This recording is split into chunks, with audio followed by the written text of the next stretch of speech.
జారస్త్రీ అనే రెండంచులు గల ఖడ్గము అది కట్ చేస్తుంది హృదయాన్ని.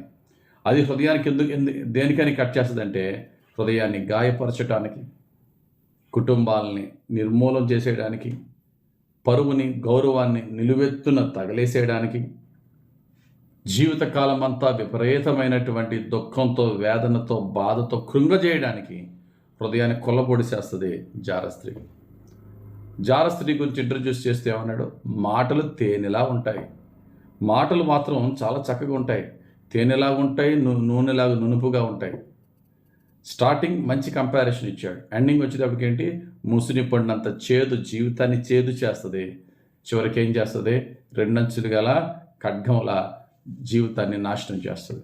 రెండంచులు గల ఖడ్గం అంటే ఎటే పట్టుకున్నా షార్ప్నెస్ తగులుతుంది.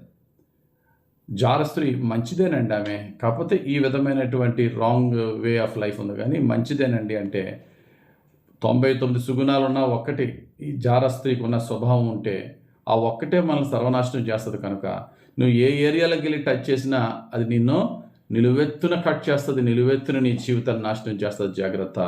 అందుకనే దగ్గరికి కూడా వెళ్ళొద్దు అంటున్నాడు మహాజ్ఞాని సొలొమోను. నువ్వు దగ్గరికి వెళ్ళి నేను ఏ సైడ్ని నేను ఆమెలో ఉన్న పాజిటివ్ సైడ్ వైపే నేను వెళ్తానండి, నెగిటివ్ సైడ్కి వెళ్ళండి అన్నా సరే అటువైపు వెళ్ళినా నీకు దిగుతుంది కట్.